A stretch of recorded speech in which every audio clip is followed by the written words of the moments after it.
কম আৰু 3 দিনৰ পৰা ভাবি আছো ক'বলৈ একো নাই আচলতে আহিছো আহিব কেতিয়া ৰৈ আছিলো খবৰটোতো পাই আছো কি ক'ম মই এতিয়া একো বুজি পোৱা নাই কি ক'ম মই তালৈ যাব খুজিছো এবাৰ চিধাই যাব খুজিছো যাব যদি পাৰি তালৈকে যাওঁ মানে চিধাই ইয়াৰ পৰা তালৈকে এবাৰ যাব ৰাতিটো থাকিব বুলি কৈছে এতিয়া নহয় জানো গোটেই থাকিব বুলি কৈছে আগতে কৈছে গতিকে যদি আছে যাওঁ এপাক এতিয়া যাওঁ তালৈ যাওঁ বুলি ভাবিছো অলপ ক্ষতি নহয় এইটো আৰু আমি গোটেই পৃথিৱীয়ে দেখিছে কি ক্ষতি হৈছে অসমৰ মানুহটো আমি আগৰ পৰা জানো সি নিজেও জানিছিল আমিও জানিছিলো কিন্তু এতিয়া গোটেই পৃথিৱীয়ে দেখিছে কি ক্ষতি মানে থাকোঁতেতো বাৰু কৈ গ'ল কি তেওঁ কি হয় যোৱাৰ পিছতো যিটো জনসমুদ্ৰ হৈছে সেইটো গোটেই পৃথিৱীত দেখিছে এনেকুৱা ইয়াত বুলি নহয় ভাৰতবৰ্ষত বুলি নহয় পৃথিৱীত চাগে খুব কম হিচাপতলগীয়া শিল্পীয়ে চাগে এইটো যিটো আপোনালোকে দেখিছে আমি দেখিছো এনেকুৱা পাইছে নেকি জীৱনত চাগে আমিতো এইটো এনেকুৱা পৰ্যায়তো ক'তো দেখা নাই এই মৰম আমি জীয়াই থাকোঁতেও জানো তেওঁ যিটো সমাজত যেনেকে যেনেকুৱা তেওঁৰ ৰিলেশ্যনটো কিন্তু এনেকুৱা যিটো হৈছে আজি এইটো এনেকুৱা খুব কম মানুহৰ জীৱনত এইটো স্থান পায় আই থিংক মানুহ ৱৰ্ল্ডৰ ভিতৰত কিমান হৈছে এইটো বাদ দিয়কচোন কিন্তু যিটো মৰম যিটো আশীৰ্বাদ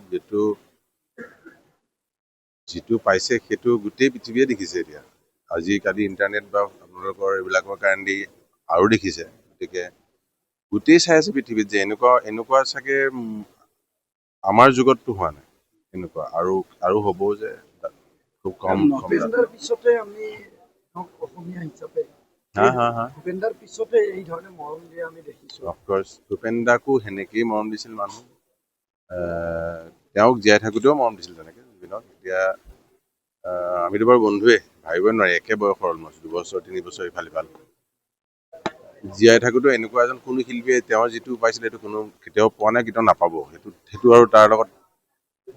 আগৰ কথাও নাপাতো কাৰো তুলনা কৰি লাভ নাই কাৰো লগত কেনেকুৱা হৈছিল বা আগলৈ কোনে কেনেকুৱা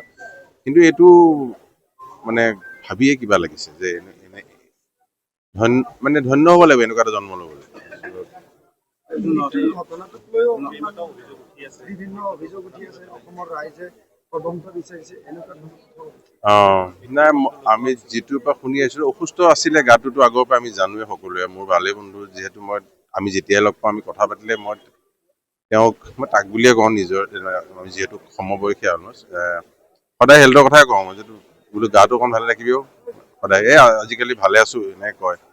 গতিকে সেনেকুৱা স্বাস্থ্য মানুহ এজন যেতিয়া সেইটো অকণমান সাৱধানটো হ'ব লাগে গতিকে তদন্তটো হোৱাটো আই থিংক মই বুলি নহয় গোটেই অসমৰ ৰাইজে বা গোটেই অসমবাসীয়ে বিচাৰিছে চৰকাৰে কৰিম বুলি কৈছে তদন্ত গতিকে এইটো হোৱাটো উচিত মোৰ মতে সেইটো এতিয়া যদি জুৰিছডিকশ্যনে চৰকাৰে গোটেইটো কৰি পেলাই প্ৰপাৰ ইনভেষ্টিগেশ্যন কৰিব লাগে কৰি পেলাই তাৰ পৰা যি ওলাব সেইটো কৰাটো উচিত আৰু এতিয়া মই সেইবোৰ কথা পাতিব মন নাই যিটো বেলেগ এটা সমান্তৰালভাৱে আপোনালোকৰ কিন্তু অসমীয়া মানুহে যথেষ্ট ভাল পায় জানো